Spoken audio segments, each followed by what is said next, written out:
भारत भी कमाल का देश है। अभी कुछ दिनों पहले एक जज के घर में लग जाती है आग, जहां पर मिलता है करोड़ों का कैश।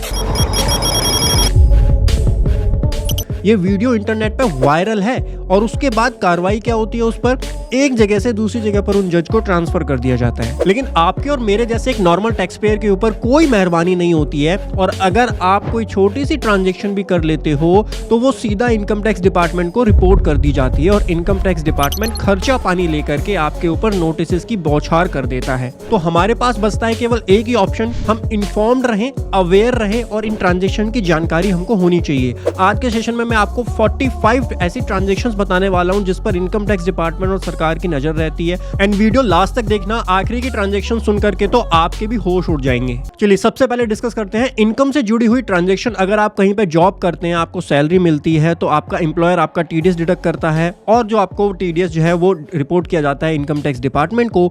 नेक्स्ट, अगर आपको कोई रेंट रिसीव हो रहा है 50,000 से ज्यादा, तो आपका टेनेंट जो है वो टीडीएस डिडक्ट करता है और टीडीएस की जो भी रिपोर्टिंग होती है वो सारी इनकम टैक्स डिपार्टमेंट के पास जाती है, आपके एआईएस में वो रिपोर्ट किया जाता है। डिविडेंड की इनकम, अगर आपने कहीं इन्वेस्टमेंट किया है इंडिया के अंदर, आपको कोई डिविडेंड मिलता है तो उस डिविडेंड की रिपोर्टिंग भी इनकम टैक्स डिपार्टमेंट को की जाती है। इसके अलावा अगर आपको बैंक से इंटरेस्ट मिल रहा है, कोई भी इंटरेस्ट आपको मिलता है, वो आपके एआईएस में रिपोर्ट किया जाता है। इसके अलावा बैंक के अलावा जो इंटरेस्ट होता है बॉन्ड्स के ऊपर, सिक्योरिटीज के ऊपर, या इनकम टैक्स रिफंड आपको जो मिला उसका इंटरेस्ट भी एआईएस के अंदर रिपोर्ट किया जाता है। एआईएस बेसिकली आपका एनुअल इंफॉर्मेशन स्टेटमेंट होती है जिसमें आपके पूरे ईयर की जितनी भी फाइनेंशियल ट्रांजेक्शंस होती हैं उसका रिकॉर्ड जो है वो अवेलेबल रहता है और ये सरकार के पास भी रहता है और आप भी इसको इनकम टैक्स पर लॉग इन करके चेक कर सकते हैं। नेक्स्ट बात करते हैं लग्जरी स्पेंडिंग। ये बहुत ही नई चीज है जो भी रिसेंटली ऐड हुई है। वॉचेस या वेरेबल, अगर 10 लाख से ज्यादा का कोई वॉचेस और वेरेबल आपने बाय किया, वो आपके एआईएस में अब रिपोर्ट होगा। आर्ट एंड कलेक्टेबल अगर 10 लाख से ज्यादा का है वो भी रिपोर्ट होगा। प्राइवेट ट्रांसपोर्टेशन जिसमें याचेस, बोटेज, हेलीकॉप्टर्स आते हैं, अगर ये 10 लाख से ज़्यादा के आप परचेज करते हैं तो वो भी रिपोर्ट होंगे। होम थिएटर बहुत महंगे महंगे आते हैं, 10 लाख से ज़्यादा का होम थिएटर बाय करोगे वो भी आपके एआईएस में रिपोर्ट किया जाता है। स्पोर्ट्स वियर अगर आप 10 लाख से ज़्यादा का कोई परचेज करते हैं, that would also be reported in your AIS. और अगर हॉर्सेज आप परचेज करते हैं एक 10 लाख से ज़्यादा का, वो भी आपके एआईएस में रिपोर्ट किया जाएगा।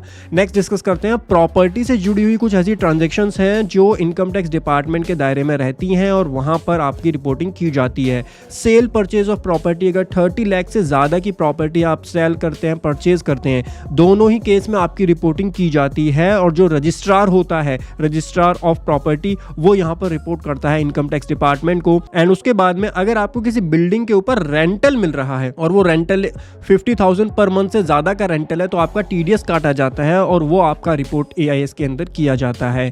मशीनरी के ऊपर रेंट, अगर आपको आपने मशीन कोई रेंट पे दी है तो उसका रेंटल अगर 50,000 ज़्यादा है पर मंथ का, तो वो रिपोर्ट भी आपके एआईएस में किया जाता है। अगर आपने कोई व्हीकल परचेज किया, टाटा सियारा नई लॉन्च हुई है, अगर 10 लाख से ज़्यादा का कोई भी व्हीकल आप परचेज करते हैं तो उस केस में आपका टीसीएस कलेक्ट किया जाता है एंड सेकेंडली वो आपका रिपोर्ट भी होता है आपके एआईएस के अंदर। नेक्स्ट है, अगर किसी टेनेंट से आपको 50,000 पर मंथ से ज़्यादा का रेंट मिलता है तो वो भी आपके एआईएस में रिपोर्ट किया जाता है। इसके बाद कुछ इंपॉर्टेंट कैश ट्रांजैक्शंस जो कि बहुत ज़्यादा चर्चा का विषय रहती है और इनकम टैक्स डिपार्टमेंट के फोकस में रहती हैं। अगर आप अपने सेविंग अकाउंट में 10 लाख से ज़्यादा का कैश डिपॉजिट करवाते हैं या 10 लाख से ज़्यादा का कैश विड्रॉ करते हैं एक फाइनेंशियल ईयर के अंदर, तो उस केस में बैंक जो है वो रिपोर्ट करता है इनकम टैक्स डिपार्टमेंट को कि इस टैक्स पेयर ने 10 लाख से ज़्यादा का विड्रॉल या डिपॉजिट एक ईयर में किया है। एंड अगर आपका करंट अकाउंट है तो ये लिमिट बढ़ करके 50 लाख रुपीस हो जाती है। उसके बाद कुछ और इंपॉर्टेंट ट्रांजैक्शंस हैं जो कि आपके एआईएस में रिपोर्ट होती है और इनकम टैक्स डिपार्टमेंट उन पर नजर रखता है। लॉटरी एंड गेमिंग अगर आप कर रहे हैं तो लॉटरी है, हॉर्स रेसेस है, ऑनलाइन गेमिंग पर वैसे अब बैन लग चुका है लेकिन फिर भी इनकम टैक्स में ये प्रोविजन है। अगर आपने कोई भी ऑनलाइन गेमिंग की है, लॉटरी हॉर्स रेस से आप कुछ जीते हो, वो भी आपके एआईएस में रिपोर्ट किया जाता है। पीएफ और एनएसएस से अगर आपने कोई नेशनल सेविंग स्कीम से अगर कुछ विड्रॉ किया है वो भी आपके एआईएस में रिपोर्ट किया जाएगा। लाइफ इंश्योरेंस का सम मैच्योरिटी पे मिला है 1 लाख से ज्यादा का, वो भी आपके एआईएस में रिपोर्ट किया जाता है। क्रेडिट कार्ड की पेमेंट अगर आप कर रहे हो, कैश में पेमेंट की है क्रेडिट कार्ड की, तो 1 लाख की लिमिट होती है एक फाइनेंशियल ईयर में। ऑनलाइन पेमेंट की है तो 10 लाख की लिमिट होती है, ये भी रिपोर्ट किया जाता है इनकम टैक्स डिपार्टमेंट को। फॉरेन रेमिटेंस अगर आपने किया है इंडिया से बाहर 7 लाख रुपीज से ज्यादा का एक फाइनेंशियल ईयर में, वो भी आपका एआईएस में रिपोर्ट किया जाता है। आपकी जीएसटी की जितनी भी टर्नओवर है, जितनी भी सेल है, जितनी भी परचेज है, वो आपकी यहाँ पर रिपोर्ट की जाती है। व्हीकल 10 लाख से ज़्यादा का बाई किया, वो भी यहाँ पर रिपोर्ट किया जाता है। तो चाहे आप एक सैलरी इंडिविजुअल हो, चाहे आप एक बिजनेस पर्सन हो, आपकी रिकॉर्ड्स और रिपोर्टिंग एआईएस में की जाती है, जिससे डिपार्टमेंट के पास सारी इंफॉर्मेशन पहुंचती है।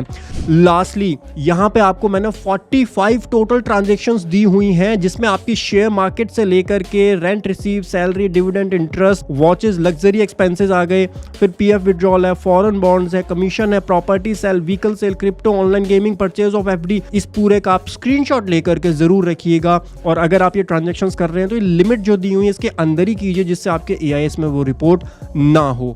तो अगर आप भी इन लिमिट्स का ध्यान रखते हैं और इन लिमिट्स के अंदर ही ट्रांजैक्शंस करते हैं तो आपको भी इनकम टैक्स डिपार्टमेंट की तरफ से कोई दिक्कत या परेशानी नहीं आने वाली है। अगर वीडियो पसंद आई है तो प्लीज लाइक जरूर करें इस वीडियो को, सब्सक्राइब करें हमारे चैनल फिनटेक्स प्रो को इसी तरीके की इंफॉर्मेटिव वीडियोस के लिए। मिलता हूं आपको अगले सेशन में। टिल देन हंसते रहिए, मुस्कुराते रहिए। Bye bye take.